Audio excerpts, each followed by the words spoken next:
وبركاته.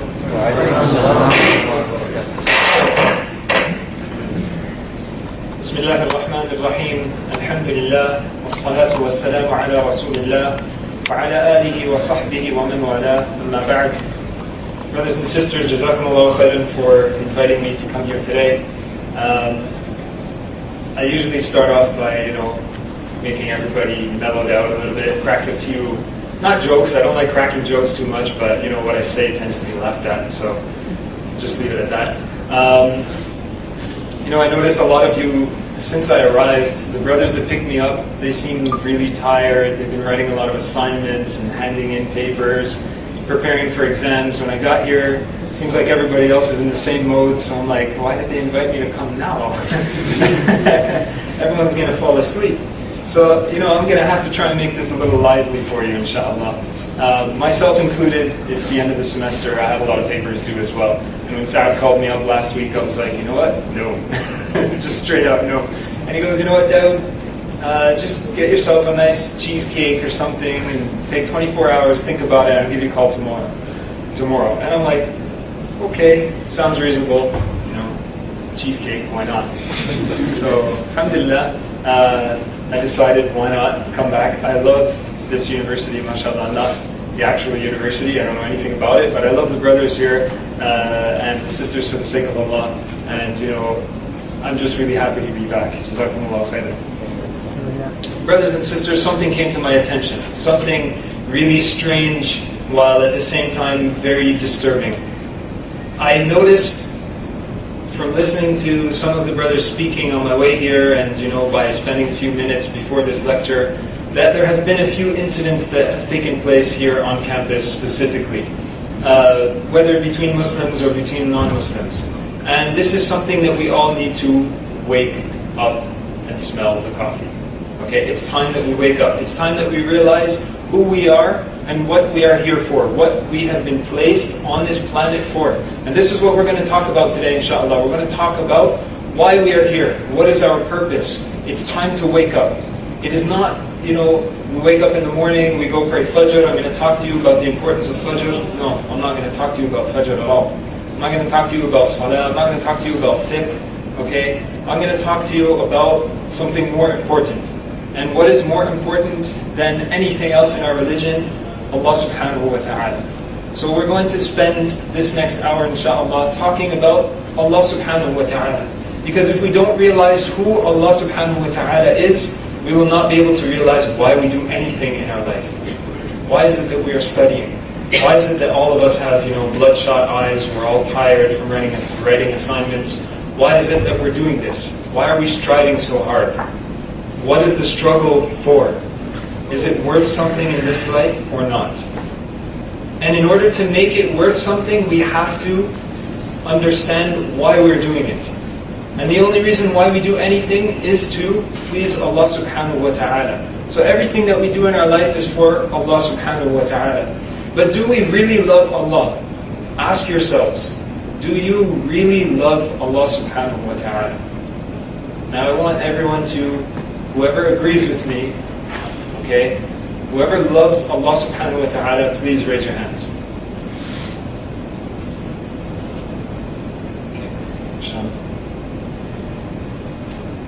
And this is a question that is not to be taken to offense by anybody, just so that I know, so that I can gear my lecture accordingly. I want to know if anybody here is not a Muslim. Somebody who is not a Muslim, please don't feel shy, just let me know, because that way I can word my translations better so that you'll be able to understand. For example, if I just say Rasulullah sallallahu alayhi wa sallam, you will not know what I'm talking about. So if anybody here is not Muslim, please just raise your hand or gesture so I know. Okay, so everybody here is Muslim? Okay, Jazakumullah khairan. So brothers and sisters, do we really love Allah subhanahu wa ta'ala? I want you to think, have you ever lost a loved one? I want you to think, you're sitting here in Malaysia and your families are in another country. Most of you, I'm sure probably all of you. And you're on the other side of the world. Sometimes you run into financial problems. Sometimes, you just want to buy something new. You may want a car because it's easier for you to walk up that hill coming to UNMC. Or you may, just have run out of money, you can't buy any food. And there's somebody back home, whether it's your mother or your father or brother or sister or relative or a really close friend that is always there for you. Somebody who, through thick and thin is always on your side. I want you to think of that person. Visualize them in your mind for you right now. And think of this person and keep that thought in your mind. Now imagine if that person, when you walked out of this room right now, after this lecture, you receive a text message, because I'm sure all your phones are switched on silent right now, right? You receive a text message, and that text message says that that loved one of yours just passed away. That person that you looked to for support, whether it was emotional support, financial support, or any kind of support, had just passed away. How would you feel? How would you feel if you lost your mother or your father? How would you feel if you lost a brother or a sister, or your husband or your wife? How would you feel? Now, keep that in your mind. I want you to think of these things throughout this whole talk. I'm not going to bombard you with a lot of information, but I want you to think. I want you to just ponder over what we're talking about. That person, they used to help you come over trials, overcome your trial. Now you're faced with the trial of losing that person that you loved, that person that always helped you. How are you going to overcome it? How will you get through the next day? How will you get through tonight? You have assignments. You have exams. How will you do it? Who do you put your trust in to help you through these rough times? If your trust is in somebody other than Allah subhanahu wa ta'ala, of course, this will be a very hard and very difficult task for you.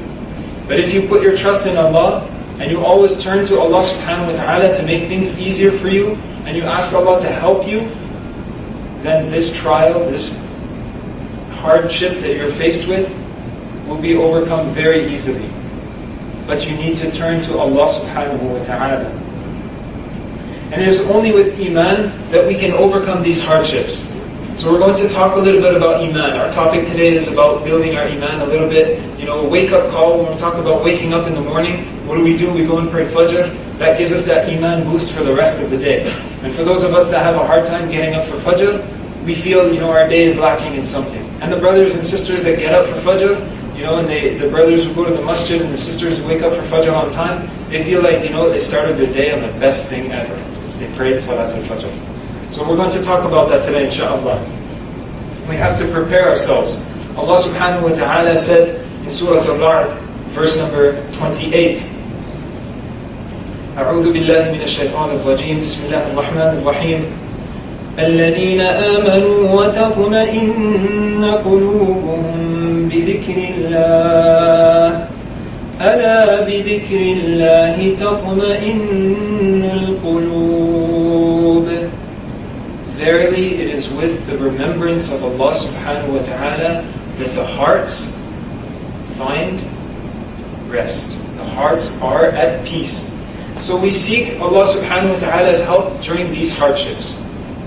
Correct?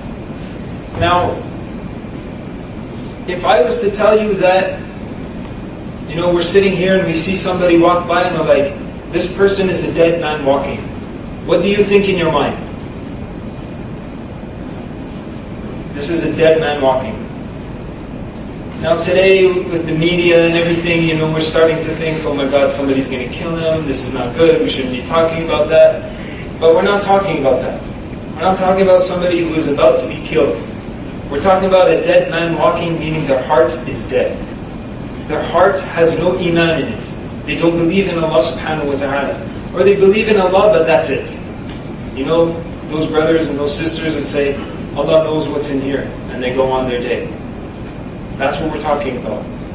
We're talking about people who don't have iman in Allah subhanahu wa ta'ala. They don't believe in Allah, they don't put their trust in Allah, they say it with their tongue, but they don't actually believe it. Okay? So Allah subhanahu wa ta'ala makes it easy for us if we put our trust in Allah subhanahu wa ta'ala. He makes us as though we are living people walking on the earth. We are not dead people walking. And a good example of a dead man walking is, for example, a doctor.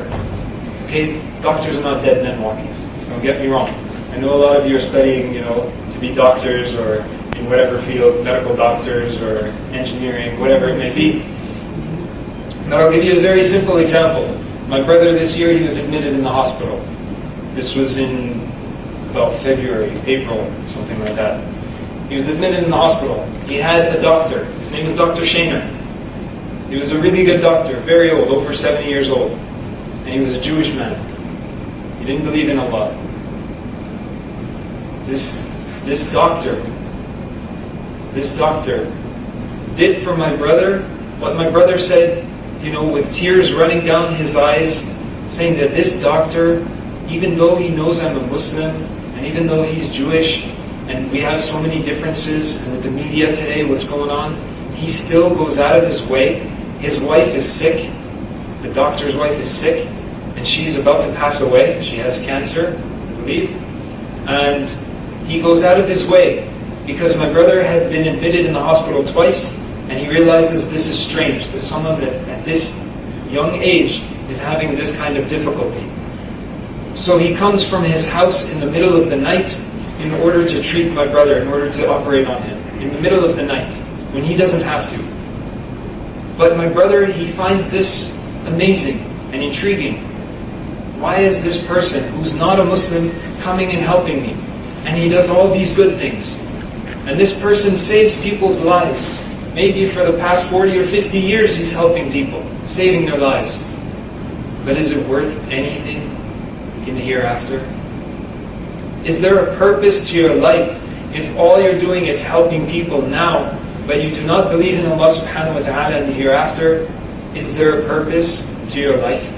Now some of you are thinking, well, why would Allah subhanahu wa ta'ala not forgive such a person who's been helping many people, including the Muslims? Well, I'll give you an example.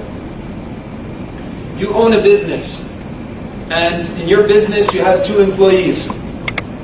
One employee, he always shows up on time. He's always there.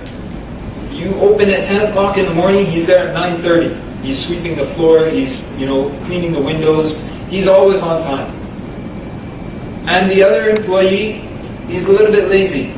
For 30 days during the year, he's fasting. And he comes in at like 10:30, 10:45.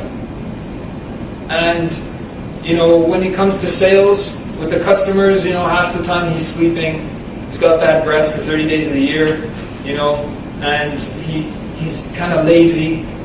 And he leaves early sometimes because he says he's too tired.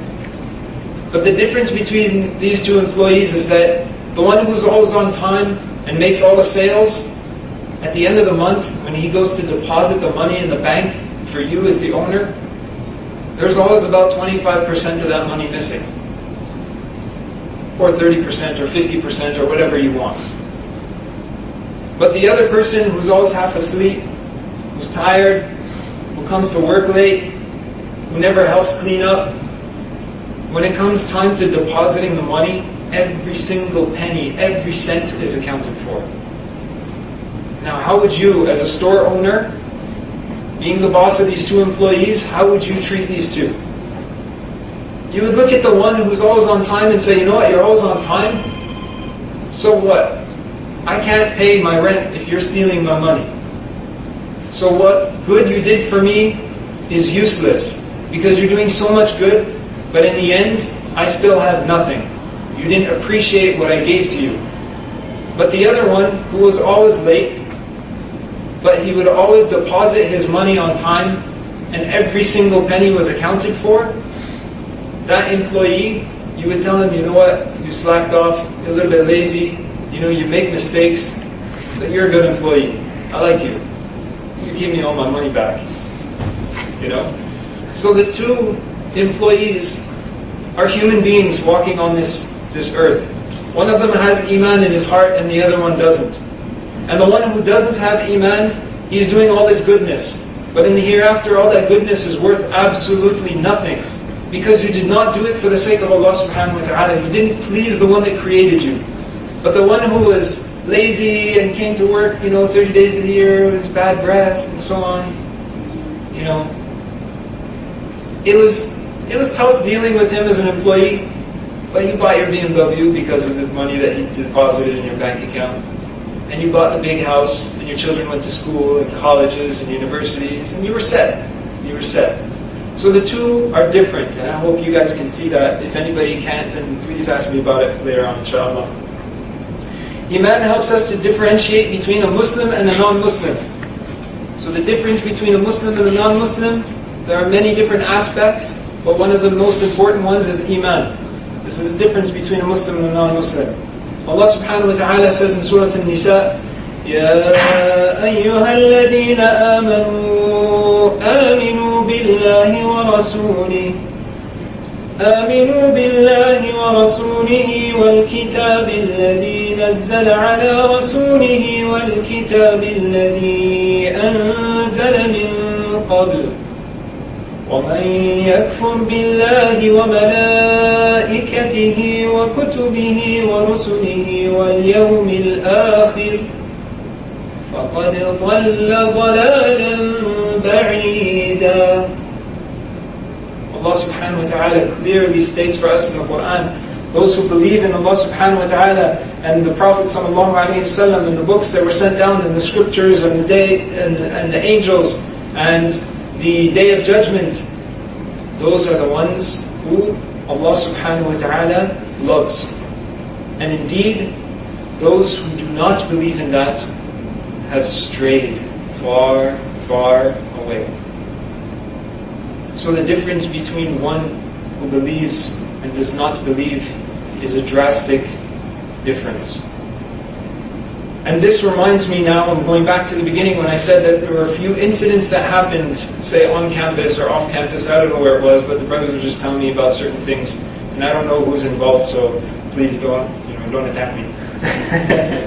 But all I want to say is that, for somebody who has Iman, if you do not agree with another brother or sister, whether they're your brother or sister in Islam, or another a guy or girl outside of Islam, a non-Muslim, you do not have to resort to violence. You do not have to resort to solving the problem. And one of the things that's very interesting, my younger brother taught me this. He goes, in Canada we have this issue where people, they come up to you and they just, because you may look like a Muslim, you may have a beard on your face, even though you're Hindu or Sikh, but you have a beard and you wear a turban, people think you're Muslim. Okay? So he told me this trick. He's like, if someone comes up to you and they start telling you, like, get out of our country, Muslims are terrible, do this, do that, they start talking to you really bad, he tells me, he goes, don't say anything back. He's like, what's wrong with you, man? Why are you arguing with people? Don't say anything back. And I'm like, well, just give them a little bit of doubt. He's like, no, the best thing to do is just smile. Just smile. And I started thinking, it was like, the Prophet ﷺ told us, smile, because it is a form of charity. And when somebody is really upset at you, try this next time. Someone's really upset at you, they're getting in your face, just smile at them. And they're going to want to punch you. So after you smile, run the other way, okay? And if they're really getting in your face, just laugh like you did. Laugh like they just told you a joke and walk off. They're going to get so furious at that moment. They'll be really, really furious. Well, what's going to happen after that? The next day or a week later, they're going to think, what, that guy, I was talking to him so bad, and all he did was smile. He didn't say anything back. He just smiled at me and walked off. And he's going to start to wonder, why did he smile? Why did he just do that? Why didn't he fight? Muslims are known, they're like crazy people, violent people. Why didn't he do that? Personally, I never fought a fight in my life. Alhamdulillah. I never got into any fights. Usually when someone says something to me, I just walk off. And when it really gets to me, because of like talking to my wife or something, and this happens to me a lot, in Canada especially, people come up to you and tell you, take that leash off your wife, don't treat her like a dog and stuff like that, it's like, that gets to me.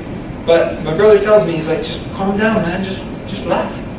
And you'll see the difference. I'm telling you, try it, you'll see the difference, inshallah ta'ala. Brothers and sisters, at times of distress, we always turn back to Allah subhanahu wa ta'ala. Always turn back to Allah subhanahu wa ta'ala. And this is something which is not hard to do at times of distress. I'll give you examples. Picture this. You're on your flight going back home to your country. Okay? I'm sure everyone here has been on a plane before, even if you're just traveling back somewhere else. You're on your plane, and you're traveling, alright? You're watching a movie, you're eating your food, you're listening to music, you're doing something you're not supposed to be doing, okay? And all of a sudden, while you're sitting there chilling out, boom! The plane drops. It doesn't go to the ground, it just drops like a few hundred feet or 50 feet. Turbulence, okay? Really, really severe turbulence. It hits you. What is the first thing that you hear echoing throughout the cabin of the airplane? Oh. Sorry? Oh my God. Okay, that's exactly it. When I said this at UIA, everyone yelled it out at the same time. Everyone was like, "Oh God!" That's exactly what you hear. Now imagine, like everyone's sitting here in rows, and it looks like you're inside a cabin, and all of a sudden, that plane hits serious turbulence, like really, really bad turbulence that the flight attendant who's walking down the aisle, the cart goes racing to the back and smashes into the door. Everybody yells out, "Oh God!" or "Oh my God!" You know, or Jesus, or something, whatever they believe in, but they call out to God. Correct? That's a time of distress. And that just proves to us the fitrah. The fitrah. The natural way that we were created. And I came up with something very interesting with regards to the fitrah. If we translate fitrah into English, what are the words you can come up with? Natural disposition. Anything else? Any Inclination. sisters? Natural inclination. Okay. Inclination. Anything else? Fitrah. Yeah. Instinct. Okay. Sometimes. Sisters. Nature. Okay, I came up with this really good term. And it fits perfectly. Default mode. Right? Everybody has one of these. Cell phone. Right? I want you guys to interact. Right? When I say right? Yeah. Woo! Great, yes. Don't just, I want interaction. I feed off of the way if you guys are half asleep, I'm falling asleep. Seriously, like my eyes are burning now, I want to go to sleep. So everybody has a cell phone in their pocket, bag, purse, hands. Some of them are texting right now in the back there. They're like, "Man, this guy sucks. Get him out of here. Don't invite him back." Okay? Everyone has a cell phone. Who here has owned a Nokia phone before in their life? Or now? Nokia. I got the N97. Alright? One thing that's unique on the Nokia, and this is why I'm asking about Nokia, when you change all your settings, right, and one day you get fed up with all your settings, and you're like, how do I change it back to the day? How do I change it back to how it was the day I got it? Factory default. No. Default mode. You put it back to default mode or factory settings for those of you that have Sonys. So you put your phone back to default mode. Default mode is how your phone was created, right? Yes. Yeah.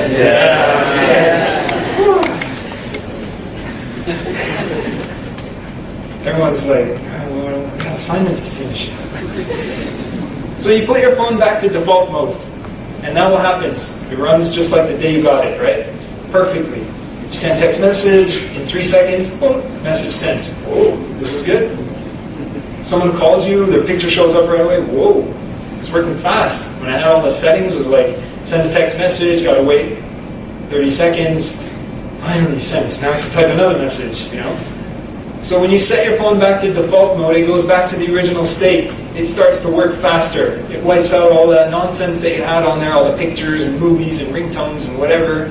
It wipes it all off, and you now have a clean phone. Human beings came in a default mode as well. Not built by Nokia though. Allah subhanahu wa ta'ala created us in the most beautiful and most complete way. No other being that walks on the face of this earth has what we have. We have a brain. We have common sense. Some philosophers say we don't have common sense, right? He's telling you that. But we have common sense. And we came in a default mode. And when times get really bad, and you're in the turbulence of that airplane, everyone rewinds their lives into default mode. And they start going back to God and asking God to help them and praying. And for those that don't pray to God, they usually lean over and they're like, "Excuse me, are you a Muslim? Yeah. Can you pray for me that, this plane, nothing happens so we can land safely? You're Muslim, right? Yeah, please pray for me." You see that. You see that on the planes. I travel a lot. I get it. Trust me. It happens. Okay? So this default mode that Allah subhanahu wa ta'ala created us in is what we are trying to go back to. We're always trying to get back to our default mode. That is like someone who goes for Hajj, and everyone says you go for Hajj, you come back, the slate is wiped clean. Okay? It's like you're a newborn baby. You want to go back to that newborn baby status. And sometimes you feel like you've committed so many crimes in your life. You feel like what you've done, there's no way, it is absolutely impossible that Allah subhanahu wa ta'ala is going to forgive you. Well, guess what? Allah subhanahu wa ta'ala can forgive you. And will, inshaAllah, forgive you. There's only one thing that Allah subhanahu wa ta'ala does not forgive. And I'm sure most of you know what this is. Allah subhanahu wa ta'ala does not forgive shirk. He does not forgive those that render partners to Allah. Whether it is through intercession, you're seeking help from an idol or a worldly god or something, asking Allah subhanahu wa ta'ala for something through that person, going to a grave, worshipping the grave, all of these things are no-nos in Islam. Okay, we do not do that. And in order to reset yourself to default mode, you have to rid yourself of it. You have to get away from all these bad things that you were doing. But always remember in the back of your mind, you can always go back to default mode. Allah subhanahu wa ta'ala wants you to go back to default mode. It is only up to you to do it. It is up to us. If we want to clean that slate and wipe it clear and start off fresh, we have to. Just do it. Just do it. That's all, people who wear Nikes, Just do it.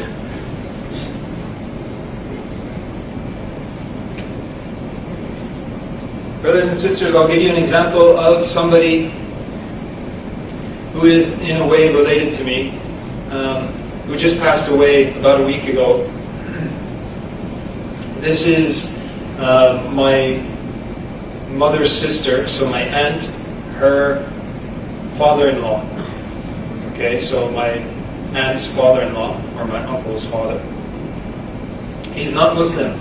By the way, for those of you that are wondering why I keep saying certain people are not Muslim, my mother accepted Islam, so my mother's the only person in her family that is Muslim. Everybody on her side of the family is not Muslim. So my aunt's father-in-law, okay, he just passed away about 10 days ago. And before he passed away, he was in a hospital receiving treatment. He was 102 years old.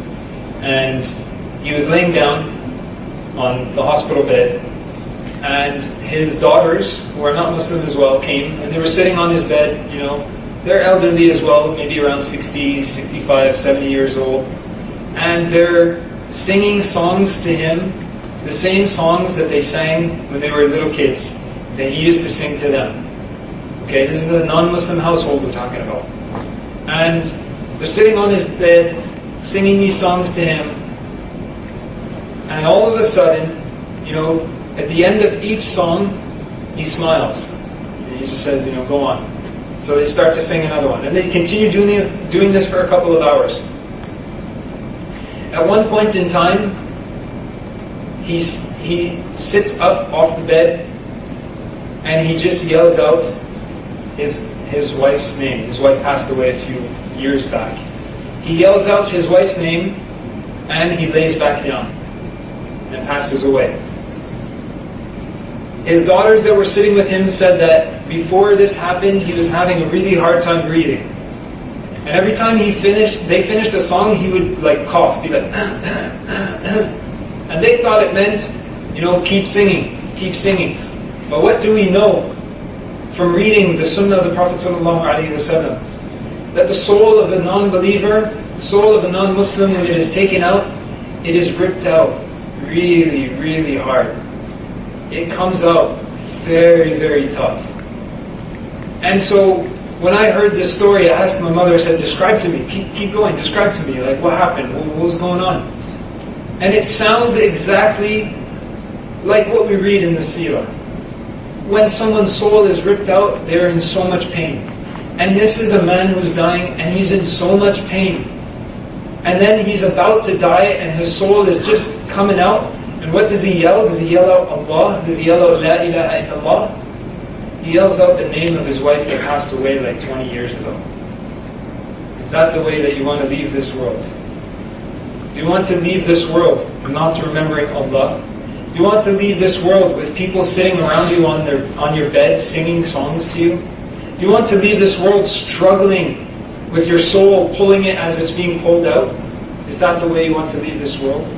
I definitely don't want to leave this way. And I don't think anybody sitting here wants to. The fact that you all showed up here means that you're looking to wake up. Because you're all falling asleep right now. You wrote a lot of assignments, and you want to wake up. So let's wake up a little bit, okay? Us, as human beings, we are proof of creation. We are proof of creation. We are created. And for those that say, we are not created, there is no creator, well, let me ask you this. As human beings, okay, we're either created out of nothing, or we're created out of ourselves, or somebody created us. Now you take the first one. Either we are created out of nothing. So you're trying to tell me that you're created out of nothing. Where did you come from? Nothing. Okay. So if you say you're created out of nothing, a human being is about to just flop out of the floor right now. Alright? It doesn't make sense.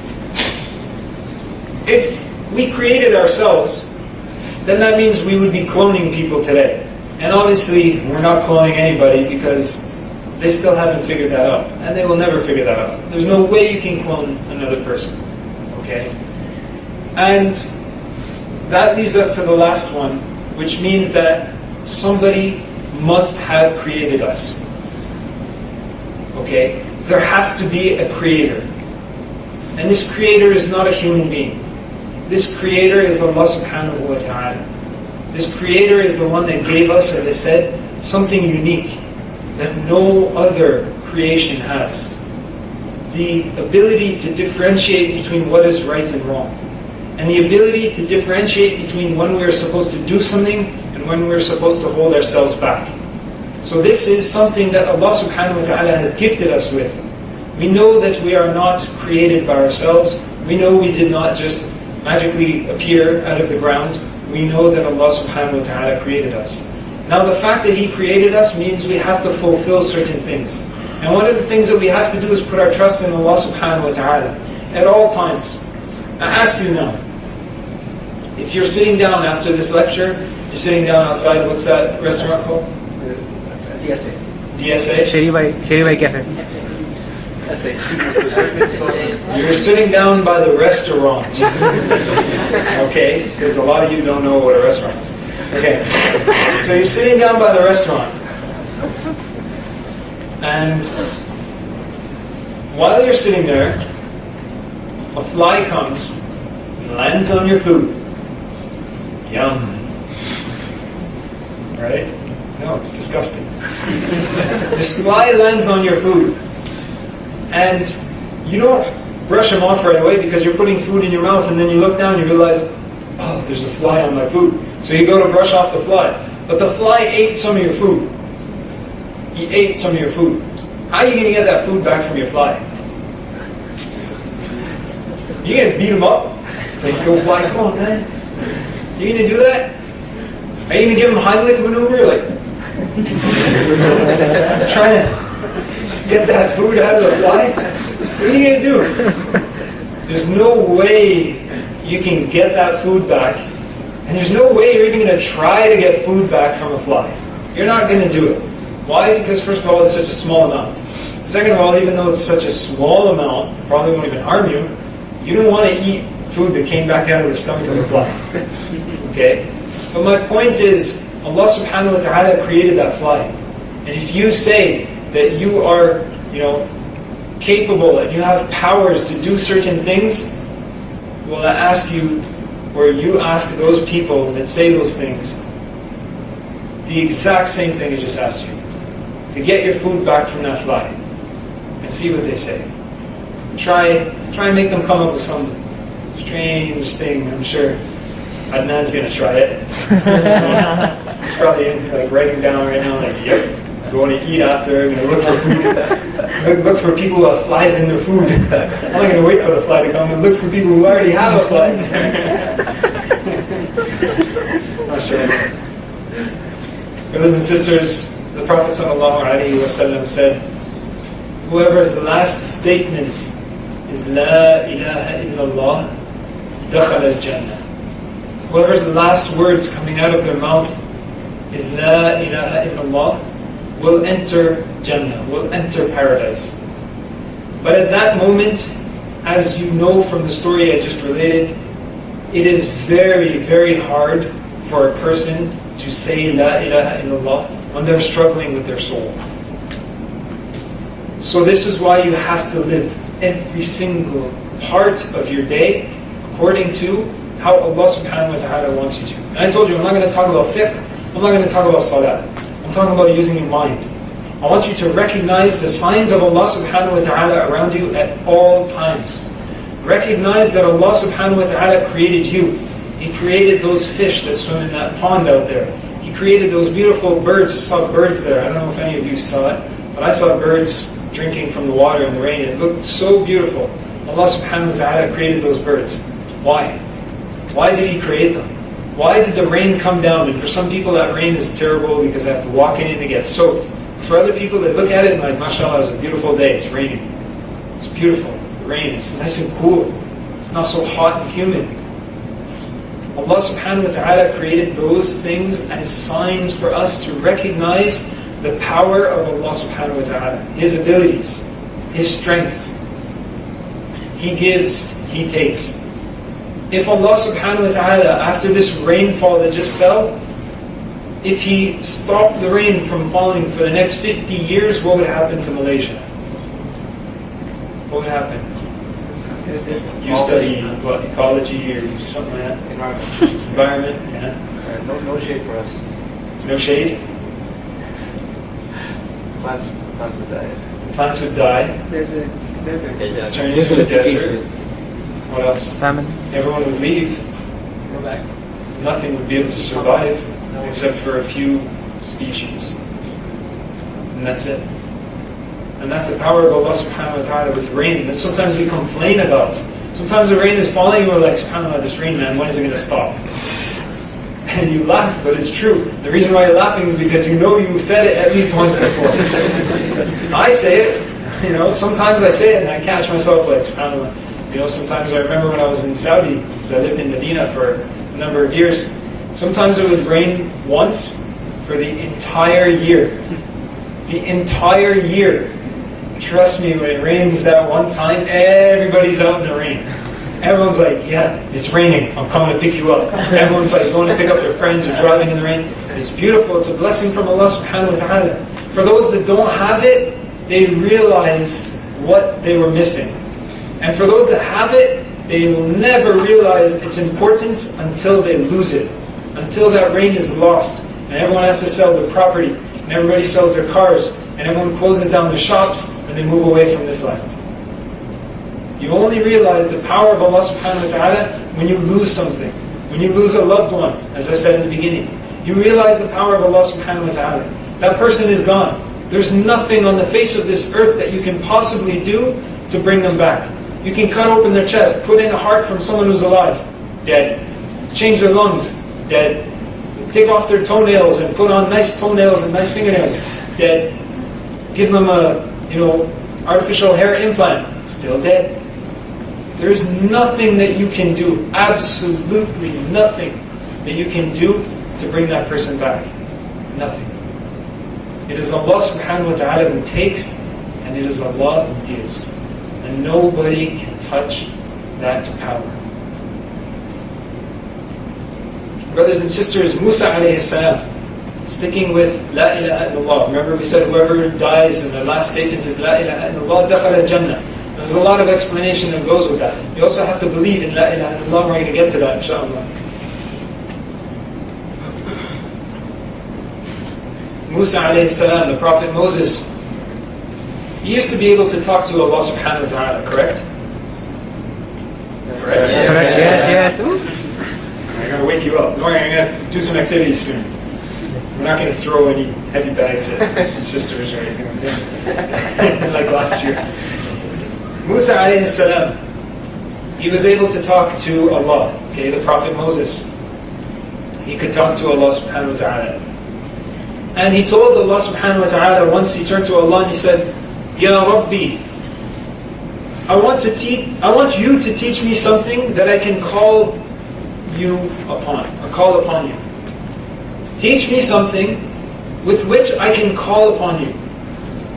So Allah subhanahu wa ta'ala tells Musa alayhi salam, he says, O Musa, say La ilaha illallah. So Musa alayhi salam, he's like, Oh my Lord, the entire creation says this. Everyone says La ilaha illallah. I want something specific, something special, something that I can call you with. So Allah subhanahu wa ta'ala says, O Musa, say La ilaha illallah. And then Musa alayhi salam again says, Ya Rabbi, I wanted something that is specific for me, not something that everybody else already says. I want something for me. So Allah subhanahu wa ta'ala says, Ya Musa, say La ilaha illallah. Third time. And then Allah subhanahu wa ta'ala says, O Musa, know that the entire creation was placed, if it was placed on one side of a scale, okay, we had a scale, and we put the entire creation on that side of the scale, and you took this kalima, La ilaha illallah, and you put it on the other side of the scale, it would outweigh the entire creation. La ilaha illallah would outweigh the entire creation. Solutions. So brothers and sisters, I need to wake some people up. I noticed they're sleeping. They didn't listen to what I was saying. Brothers and sisters, this kalima La ilaha illallah is very important, very heavy. And I will give you an example of how heavy this kalima La ilaha illallah is. Because some of you are thinking it is just something which is recited, something which is written down. La ilaha illallah. I will tell you the hadith of the 99 scrolls. Who does not know this hadith? Who does not know the hadith? Okay, that's better. If everybody knows it, I'll just walk home. Okay? So the hadith of the 99 scrolls. There was this man on the Day of Judgment who was brought before Allah subhanahu wa ta'ala. Okay? This man will be brought in front of Allah. And Allah subhanahu wa ta'ala will order the angels to bring the books of bad deeds of this person. And they will be in the form of scrolls. Everybody knows what a scroll is, right? It's like pieces of paper rolled from both ends and you unroll them. Okay? These scrolls, 99 of them, if you unroll them, each one goes as far as your eyes can see. So you look to the left, and all you can see is the horizon, and your scroll is just going over. And you look to the right, and you see the horizon, and that scroll is just rolling over the horizon. And there are 99 of them. 99 scrolls of bad deeds, of sins that was committed by this person. 99 of them. 99. And Allah subhanahu wa ta'ala asks that person. Allah subhanahu wa ta'ala will ask that person, do you deny that these are not true? Do you deny that these scrolls of your sins, all 99 of them, rolled out to the edges of the horizon, do you deny that these are not true? And that person will say, no, I don't. It's true. And Allah subhanahu wa ta'ala will ask, do my angels do some kind of injustice by collecting these scrolls from you? And the person will say, no, they don't do any injustice. And Allah subhanahu wa ta'ala will ask a third question, do you have something good to show me? And the person will say, no, I don't have anything good to show you. Nothing. Not a single good thing I can show you. And Allah subhanahu wa ta'ala will say, yes, you do have a good deed. You do have a good deed. And Allah subhanahu wa ta'ala will order the card to be brought. What is this? Can somebody tell me what this is? Business card. Business card? In Arabic we call this a bitaqa. Right? For those of you that speak Arabic, bitaqa. This is a business card. It is a card. This is the hadith of the bitaqa, the 99 scrolls, where Allah subhanahu wa ta'ala will ask the card to be brought forth. And on that card is written, La ilaha illallah. That's it. La ilaha illallah. This card, Allah subhanahu wa ta'ala will show it to the person and they will see La ilaha illallah written on this card. And Allah just finished telling the person you have one good deed. But you're looking at these 99 scrolls and you're like, 99 scrolls of bad deeds. One little card that says La ilaha illallah. And Allah subhanahu wa ta'ala will order those 99 scrolls to be put on one side of the scale. And when they are placed on that one side of the scale, He will ask the angels to place this bitaqa on the other side of the scale, this card that says La ilaha illallah, not this actual card. This is a friend of mine in Canada. He will ask for this card to be placed. And the angels will place it on that scale. Look at what happens to this card when it falls. This card says La ilaha illallah, correct? Yes. When this card falls, doesn't it look like a feather from a bird that just falls? But this card with La ilaha illallah written on it, on the Day of Judgment when it falls on that scale, on that side of the scale, it will outweigh the 99 scrolls, throwing them up into the air. That is how heavy that person's bitaqa, their card of La ilaha illallah, will be on the Day of Judgment. This does not mean written La ilaha illallah. It does not mean you walk out the door and say, I believe in Allah, La ilaha illallah, I'm good, I'm set, I'm going to paradise. You actually have to believe in it. You have to live your life according to La ilaha illallah. La ilaha illallah has to be running through your veins. It has to be something that you want, something that you see and you appreciate. This is from Allah subhanahu wa ta'ala. You look at this auditorium and you think human beings built this. But everything that is here was provided by Allah subhanahu wa ta'ala. The technology that we have, Allah subhanahu wa ta'ala provided it. The shoes that we wear came from Allah subhanahu wa ta'ala. The hair that grows on our head, Allah subhanahu wa ta'ala. The eyes that we see with, the nose that we smell the beautiful food with, the taste buds that we taste beautiful like mandi and shuaya and whatever it may be that you're cooking for supper later on. It tastes good. All of that is from Allah subhanahu wa ta'ala. La ilaha illallah. Recognizing Allah subhanahu wa ta'ala. That is something that we have to do, brothers and sisters. This card of La ilaha illallah is something which, some brothers thought, okay, I keep this in my wallet because I want, to have a lot of money in my pocket's going to be heavy or something. No, It's not why I keep it in my pocket. This is for, an example, because I use this example a lot. Iman, brothers and sisters, as the Prophet ﷺ is 70 something levels. There are over 70 levels of Iman. The highest level is La ilaha illallah, believing in Allah subhanahu wa ta'ala, fulfilling the requirements of this deen, this religion that we follow. And the lowest level of Iman is to remove something which is harmful from the walkway, from the pathway of others. So if you're walking down the street and you move something out of the way that may be harmful to somebody, that is making your bitaqa of La ilaha illallah heavier and heavier and heavier on the Day of Judgment.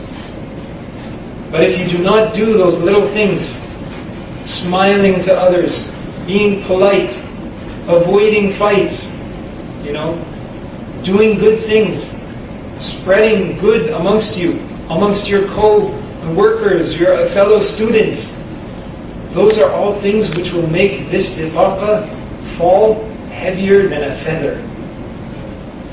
That is what we're working towards, brothers and sisters. Now I want you to ask yourselves again, do you love Allah subhanahu wa ta'ala? Do you really love Allah subhanahu wa ta'ala? Yes. Now, this is something you have to ask yourselves individually. Is anybody here married? Is anybody here married? Soon, inshallah. متزوج Ashkar. في زوجة. You have a wife. Nobody. And you guys need to set up some marriage thing. I told you this last year. You have okay, at least half of the brothers can get married tonight. At least. At least. Brothers and sisters, I want to use somebody as an example, somebody who's married. But there's nobody married here. Is anybody engaged? Ashkar, cameraman, Bangla. No, I need somebody who's not shy, somebody who's I can speak in front of others. Adnan. Yalla, Adnan. This is good. This gets everyone worked up.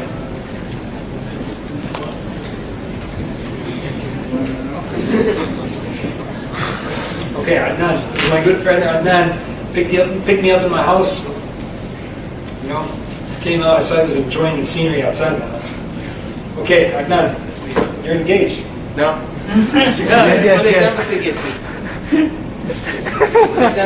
Who's engaged?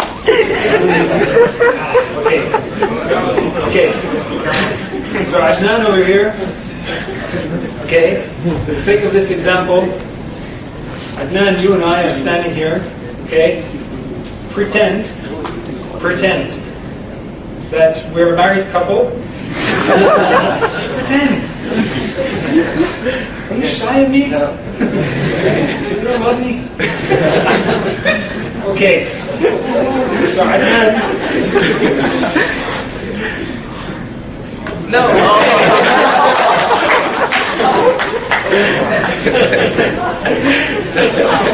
No worries, I'm on chat lips. Okay. You're not with it yet.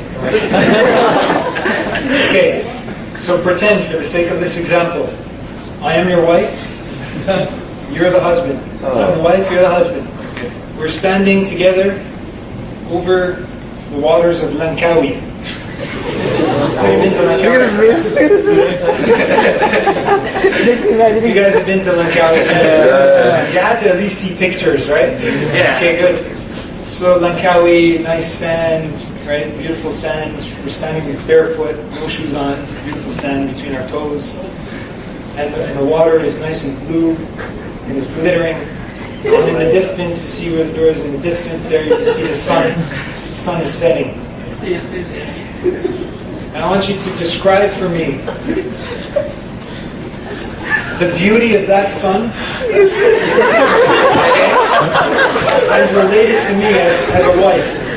Be like, oh, my dear wife, my beloved wife, to you, and just say something romantic. Oh, my beautiful wife.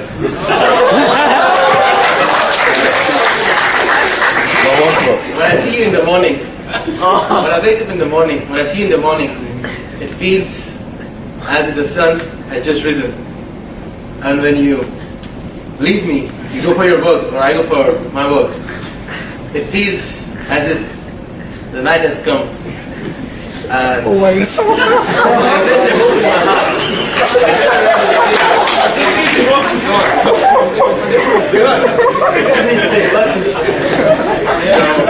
When I leave you, I have hope in my heart that I'll see you again tomorrow morning.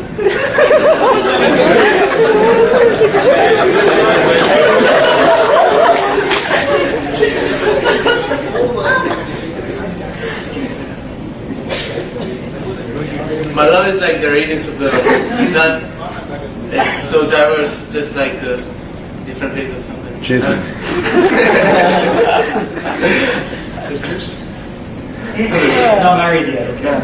So, whoa, we're not done yet. He has some Husband questions. doesn't want to stand next to me. What kind of husband is that? Trying to protect his wife. So you just described your love for me by watching, the sunset over the horizon, Langkawi, blue water, nice and warm, sand between our toes. So you really love your wife, and that scene is like something you can't wait to take your real wife there, right? Yeah. I bet all of you really making fun of him, but you want to do it yourself. We're going to ask the sisters because they're waiting for a guy to do that. None of you are probably capable. Okay. This is why you have to get married tonight. Okay, so now after the husband describing his love to his wife by watching the beautiful rays of the sun radiate through the horizon and glitter off the water, the husband says back, the wife says to the husband, "You know what, dear? I love you 99%, and I love the neighbor 1%."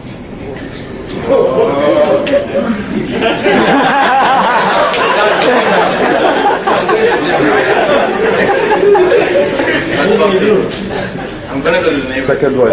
Right? He's going to the neighbors. Second wife. No, not second wife. He has to take care of the first one first. Yeah. Take care of business. You see what I mean, brothers and sisters? Our love cannot be 99% for Allah subhanahu wa ta'ala. It has to be 100%. If you're loving Allah 99%, how do you think Allah feels with you? When we just use an example of a husband and wife, and the husband wants to go and it's time to open up a fight or something. It's time to do something. That's how the husband feels. How do you think Allah subhanahu wa ta'ala feels when you, in your actions, in your behavior, in the way that you live, you only show less than 100% of love to Allah subhanahu wa ta'ala? How do you feel? How do you think Allah subhanahu wa ta'ala feels with you? The amount of love that you give Him, and then the amount that you give to others. Jazakallah khairan for the example. I hope everyone got that.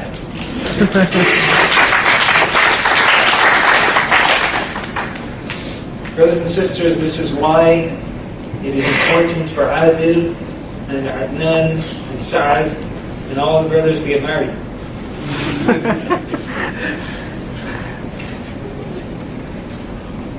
Just remember this, okay? When you get married, remember of the 99% and the 1%. And 2 years after your marriage, remember the 99% and the 1%. And when you have a child, remember the 99% and the 1%. And try to put those things in your life. All of these things that you hear, that we talk about together, just remember them. And the most important thing to you, the one that touches your heart the most, write it down. Take a card, someone's business card that you're probably going to throw in the garbage. Take it, use the back of it to write something that touched your heart. Make use of that piece of paper that's in your pocket doing nothing. Take it out and write something important on it. And keep that with you. And take it out every week and just look at it and read it and try to implement that thing in your life. That is how you're going to increase yourself in building a stronger iman, inshaAllah ta'ala. Now, brothers and sisters, I don't want to take up too much time because I know you love questions and answers. So, I just want to give you 2 more examples, and then we'll get into that. I want all of you to imagine right now, you wake up in the morning, you graduated from the University of Nottingham, you're living in another country, first world country, so-called, okay? And you're living in that country, you're a businessman, a businesswoman, a doctor, a lawyer, whatever it may be. You get up in the morning, you get dressed, put your hijab on, you look good, comb your beard, put some gel in it, okay? And you leave. You make your stop, your morning stop. This is what you do every day, Monday to Friday. You make your stop at Starbucks. I'm just using Starbucks for the example. Okay? You make your stop there, you get your coffee, double shot latte with caramel, with whipped cream on top, hazelnut with some nutmeg, and name it, okay? And you're walking to work, you got your gelled up beard. You walk into the office and you start work. You're on the 3rd floor or 4th floor of this high-rise building. And while you're working, whether it's an earthquake or an airplane or whatever it may be, that building crumbles to the ground. And you're sitting at your desk 1 second before it crumbles. And you're just doing the same thing you do every single day. The exact same thing. But now that building comes down on you. And the building crumbled and you're probably on the ground level now, but you're still alive. You're still alive. But you're laying underneath that rubble. All that, cement walls have crumbled and there's bricks everywhere and you're stuck underneath. What is the first thing that you're going to do in that situation? What would you do? What would you do? Remember God. Remember God. What would you do?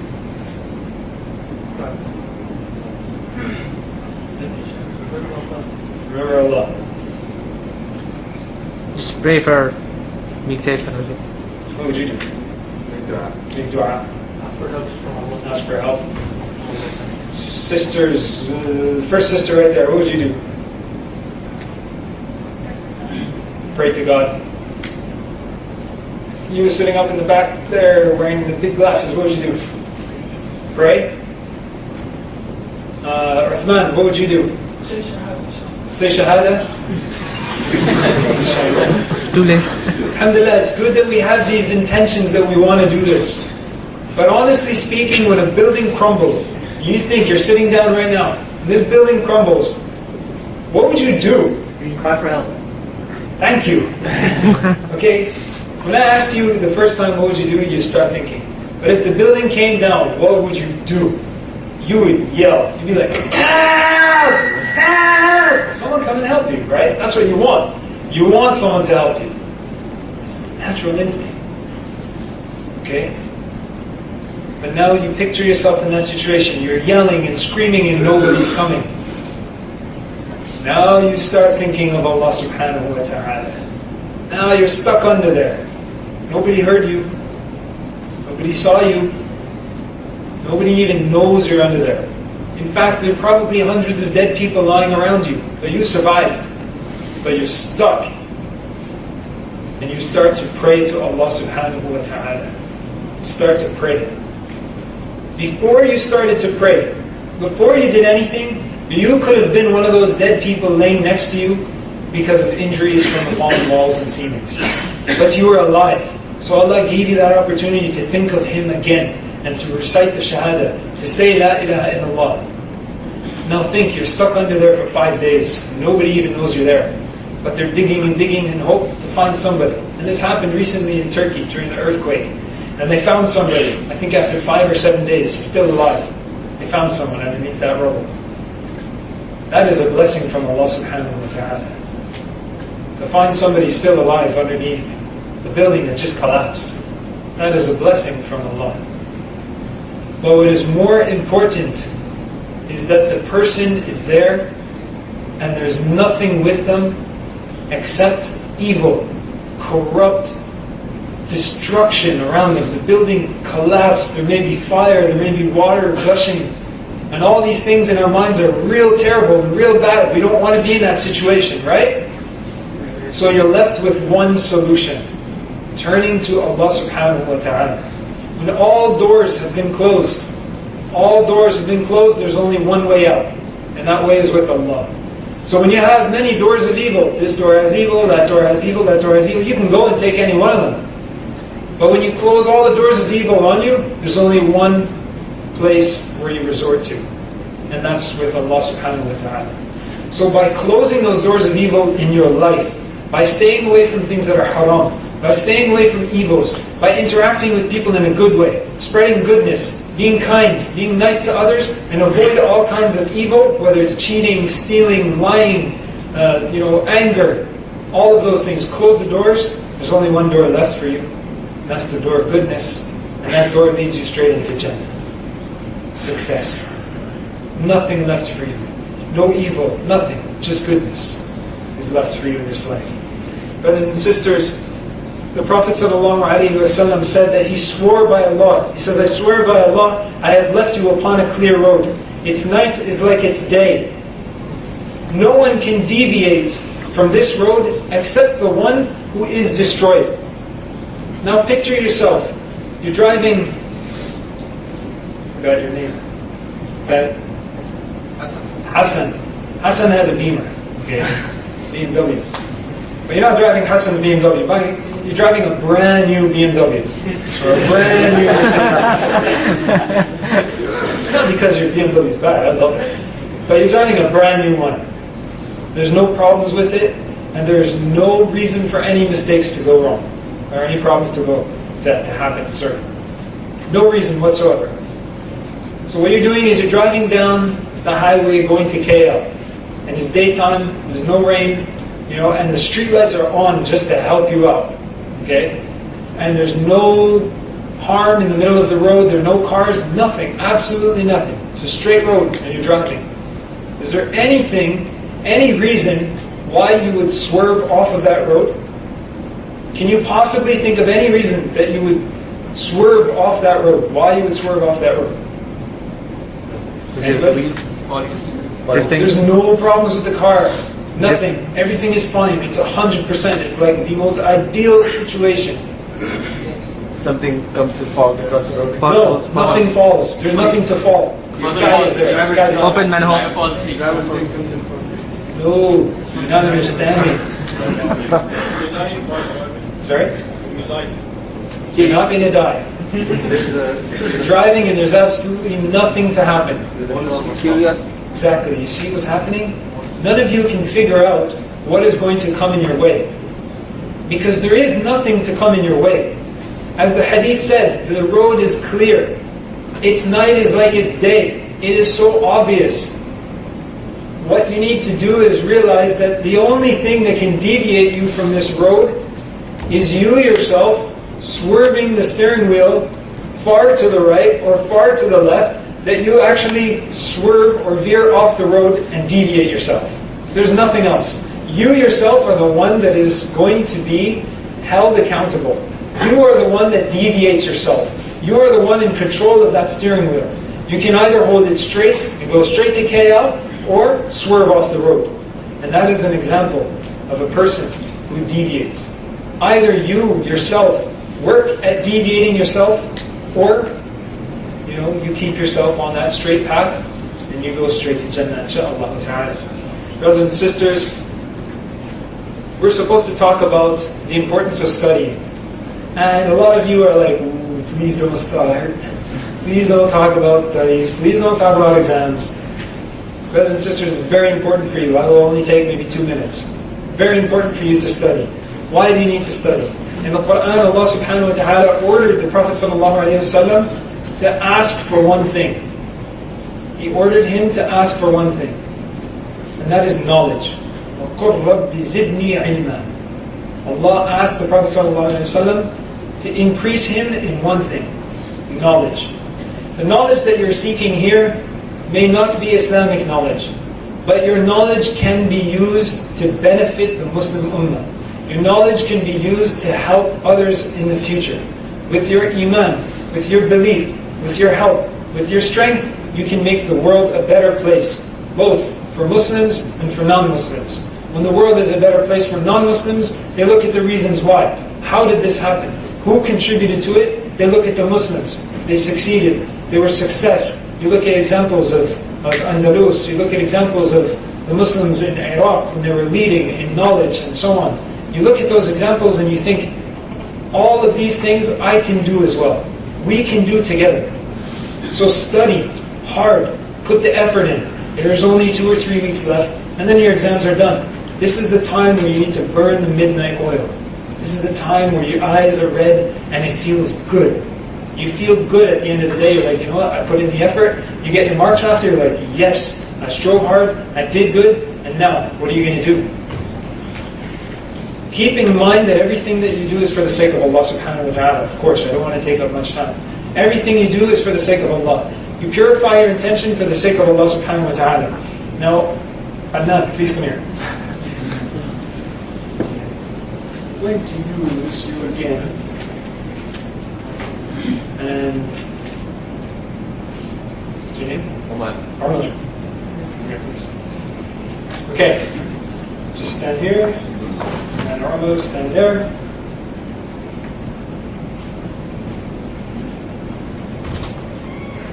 Go sit down. Brothers and sisters, what did I just do?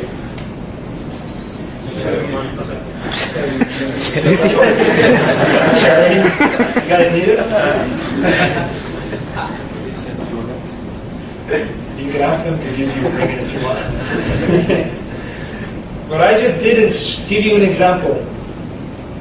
One of them, I gave a ringgit with the intention of pleasing Allah subhanahu wa ta'ala. The other one, I gave a ringgit with the intention of showing off to all of you. I'm super rich. Gave them a ringgit. Could you tell the difference? Was there a difference in the way that I gave them the money? Was there a difference in the way that they took the money? Was there a difference in the sum of money? Right hand, left hand?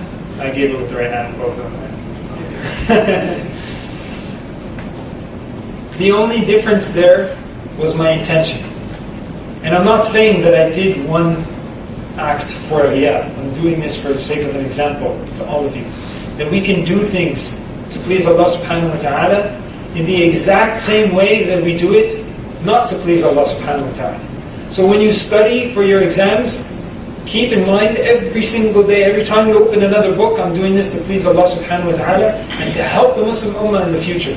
If I'm becoming an engineer, I'm going to design buildings, I'm going to design masajid, I'm going to come up with something that's good for the Muslim Ummah in the hereafter, in the near future. When I go back to my country, when I go somewhere, I'm going to use that knowledge in a beneficial way.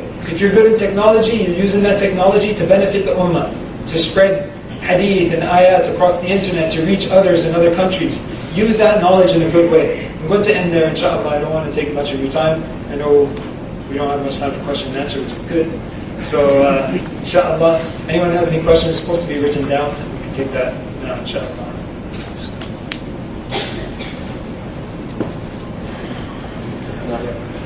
2 ringgit. They gave it back, okay? You're my witness. Sorry. Alright, brothers and sisters, I honestly thought we had about 15 minutes left, but it seems as though you guys are more thirsty and hungry than you want to ask questions. So inshallah, while standing outside or when we go for Maghrib, inshallah, if anyone wants to ask any questions, you can do that. Please forgive me for taking up any of your time, or extra time.